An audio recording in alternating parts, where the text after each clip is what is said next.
শুভ সকাল বন্ধুরা। তো আমার চ্যানেলে জানাই তোমাদেরকে অনেক অনেক স্বাগত আর অনেক ভালোবাসা। আর আজকের তো 2024 সাল পড়ে গেছে, হ্যাপি নিউ ইয়ার। তো তোমাদের সবাইকে জানাই হ্যাপি নিউ ইয়ার। নতুন বছরটা তোমাদের অনেক অনেক ভালো কাটুক আর সুস্থ থেকো তোমরা সবাই।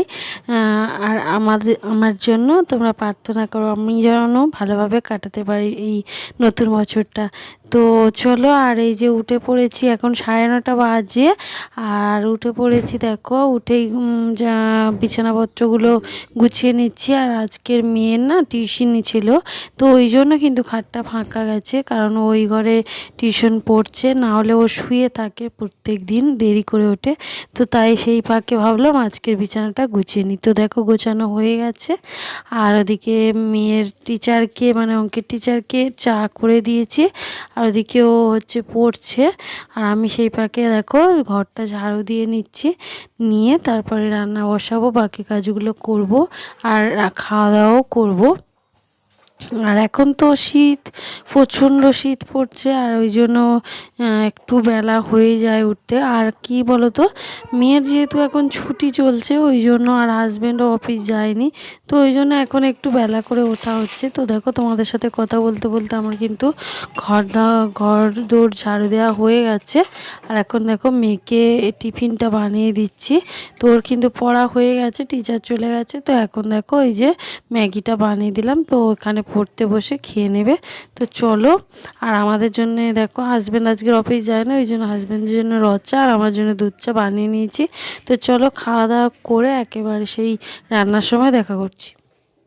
তো দেখো বন্ধুরা, সকালে সব কাজ কমপ্লিট করে খাওয়া দাওয়া করলাম, দেখলে খাওয়া দাওয়া করে এখন রান্নাঘরে চলে এসেছি আর ভাত বসিয়ে দিয়েছি। আর আজকে দেখো দেখতে পাচ্ছ ওই যে দেশি লাউ কেটে নিয়েছি আর চিংড়ি, তো দেশি লাউ চিংড়ির ঘন্ট বানাবো আজকে। তো এই যে লাউটা দেখতে পাচ্ছ, এই লাউটা কিন্তু আমাদের পাশে একজন প্রতিবেশী মাসিমা দিয়েছে, ওনার গাছে হয়েছিল, তো ওই জন্য দিতে এসেছিল বয়স্ক মানুষ, তো ওই না বলতে পারিনি, নিয়েছিলাম।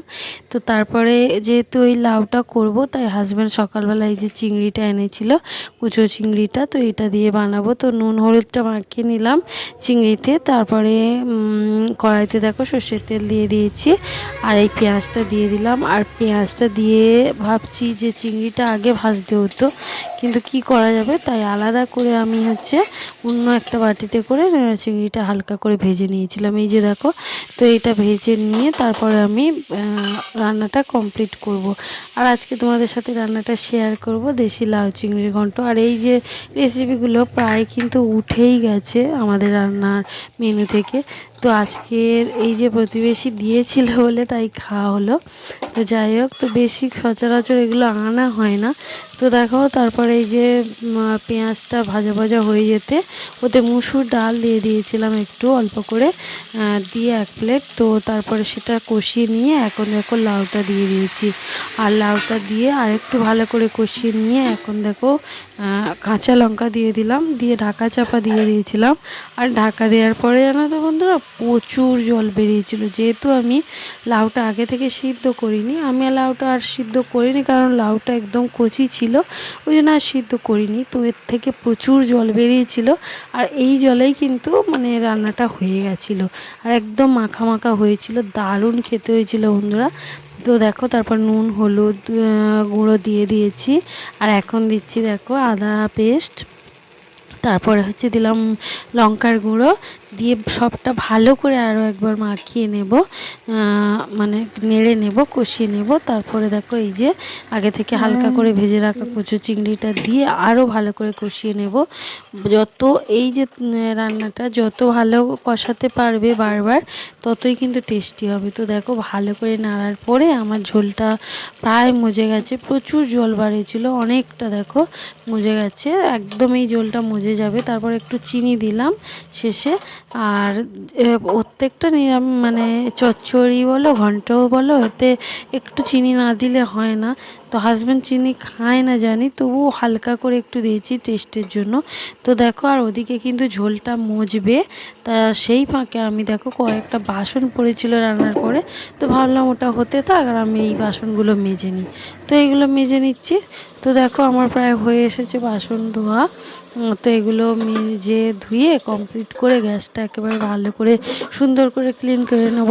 কারণ কি বলো তো, যেহেতু রান্না হয়ে গেছে তো আর তো কিছু হবে না, তো ওই জন্য ভালো করে মুছে নেব গ্যাস, কিচেন কাউন্টারটা, সব কিছু। তো দেখো আমার কিন্তু প্রায় মাজা হয়ে গেছে বাসন। তো চলো, আর হচ্ছে, তো তোমরা নিশ্চয়ই নতুন বছরে সবাই ঘুরতে গেছো আর সবাই অনেক এনজয় করছো। তো আমার ইয়ে রইল তোমাদেরকে, তোমরা তোমাদের ভালো করে কাটাও, দারুণ করে কাটাও এই নতুন বছরটা। আর আমাদের তো লাইফ একদমই সিম্পল। তো তোমরা ভালোবাসা দিলেই তবে আমি একটুখানি ভালো থাকতে পারবো। তো দেখো এই যে চিংড়ির ঘাটটা কি সুন্দর হয়েছে, একদম কষা কষা হয়ে গেছে আর ঝোলটা কিন্তু একদম মজে গেছে। তো ব্যাস নামিয়ে নিয়েছি আর এখন ঢাকা চাপা দিয়ে দিলাম, দিয়ে গ্যাসটা ভালো করে মুছে, কিচেন কাউন্টারটা দেখতেই পাচ্ছ ভালো করে মুছে রান্নাঘরের কাজ কমপ্লিট করে তারপর বেরিয়ে যাব, আর স্নান টান করে নেবো। তো চলো। তো দেখো বন্ধুরা, রান্না বান্না কমপ্লিট করে তারপরে হচ্ছে চলে এসেছি হচ্ছে ছাদে, দেখতে পাচ্ছ। আর এই যে জামা কাপড়গুলো দেখতে পাচ্ছ আগের দিনের মানে কাঁচা, তো এগুলো সকালে দিয়ে গেছিলাম শুকানোর জন্যে। তো একদম ভালোভাবে শুকিয়ে গেছে। তো এগুলো তুলে নিয়ে গিয়ে স্নান টান কমপ্লিট করে তারপরে হচ্ছে খাওয়া দাওয়া করে নেব। আর ওদিকে হাজব্যান্ড মেয়ের ওদের কিন্তু স্নান দান কমপ্লিট হয়ে গেছে, ওরা কিন্তু খাওয়া দাওয়া করছে। আর আমি তো জানোই সবসময় লাস্টেই খাই, কারণ কি আমার এই সব কাচাকুচির কাজ থাকে, অনেক কিছু থাকে, ওই জন্য দিয়ে বলি যে ওরা খেয়ে নিক, কারণ ওরা কেন অপেক্ষা করবে অতক্ষণ, তাই না? তো ওই জন্য। তো দেখো, আর এই যে কিছু মেয়ের স্কুলের ড্রেস ছিল সেগুলোও দিয়েছিলাম। তো চলো, আর এবার এগুলো নিয়ে নিচে নেমে যাব। আর অলরেডি কিন্তু অনেকটা বেলা হয়ে গেছে। তো চলো স্নান টান কমপ্লিট করে নিই। গুড আফটারনুন বন্ধুরা। তো দেখো উপরে চলে এসেছি ছাদে, আর ছাদেই কিন্তু বসে বসে ভাত খেয়েছি, স্নান করে এসে রান্নাবান্না করে স্নান টান করে মেয়ে বরের খাওয়া হয়ে গেছে। আর আমি এখন উপরে চলে এসেছি, আর আমার কিন্তু ভাত খাওয়াও হয়ে গেছে। আর আজকে দেখো ছাদে ভাত খেয়েছি, ওই যে থালাটা ধুয়ে শুকোতে দিয়েছি। তো খুব ঠান্ডা লেগেছে, তো এই এখন হচ্ছে বেশিরভাগই ছাদে আসা হবে, খুব ঠান্ডা নিচ্ছে আমাদের। তো এসে তারপরে ভাত খাওয়ার শেষে এখন নিয়ে বসেছি। দেখো এই যে এটা হচ্ছে কি বলো তো, এই যে হয় না বাতাবি লেবু, তো এই বাতাবি লেবু ছাড়িয়ে নুন চিনি লঙ্কা দিয়ে ভালো করে মাখিয়ে এখন খাচ্ছি। চলো তোমাদেরকে দেখিয়ে দিই। তো শীতকালে না এরকম টকটক জিনিস খেতে খুব ভালো লাগে আমার, রোদে বসে বিশেষ করে। তো এতে নুন চিনি আর একটু গুঁড়ো লঙ্কা মিশিয়ে আর একটু খেয়েছিলাম। তো চলো খাওয়া দাওয়া কমপ্লিট করে নিই, একেবারে সন্ধেবেলা দেখা করছি। গুড ইভিনিং বন্ধুরা, এখন ইভিনিং যদি নেই 8:30 এই 7:30 8টার মতো বাজে। আর দেখতেই পাচ্ছ হাজব্যান্ড রান্নাঘরে এসে কি করছে দেখো, ও কিন্তু আজকে পকোড়া ভাজছে। তো ফ্রিজে ছিল কিছু মাংস কাটা, তো সেটা দিয়ে হাজব্যান্ড দেখো একটু পকোড়া বানিয়ে নিচ্ছে। তো আজকে খুব ঠান্ডা লাগছিলো, ওই জন্য হাজব্যান্ডকে বলেছিলাম এইটা করতে। তো চলো, এই যে কেমন হয়েছে জানিও। আর চলো ভিডিওটা বন্ধুরা এখানেই শেষ করছি, দেখা হবে পরে ভিডিও। ততক্ষণ তোমরা খুব খুব ভালো থেকো আর সুস্থ থেকো। যদি ভিডিওটা ভালো লাগে প্লিজ একটা লাইক করে দিও, আর কমেন্ট করে জানিও। যদি অনেকটা ভালো লাগে তাহলে প্লিজ সাবস্ক্রাইব করে আমার পাশে থেকে যেও। আর যারা অলরেডি সাবস্ক্রাইব করেছে তাদেরকে অসংখ্য ধন্যবাদ আর অসংখ্য ভালোবাসা। বাই।